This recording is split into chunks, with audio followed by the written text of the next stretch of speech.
রুদ্র, তুই আর বজর আছিস বলেই এই জঙ্গল আমার কাছে বাড়ির মতো।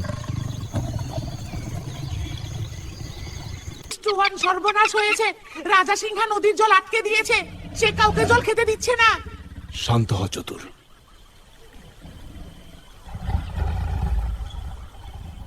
রুদ্র, চল, আমাদের এখনই নদীর দিকে যেতে হবে। এই জল শুধু আমার, সাহস থাকে তো এগিয়ে আয়। শক্তির বড়াই করো না রাজা, প্রকৃতি সবার জন্য সমান।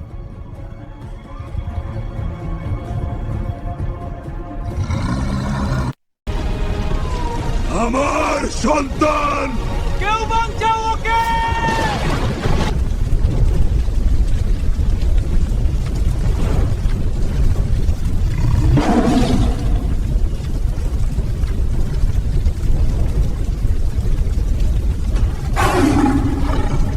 আজ বুঝলাম একা থাকার চেয়ে বন্ধু থাকা অনেক বেশি শক্তির। এটাই জঙ্গলের আসল নিয়ম রাজা।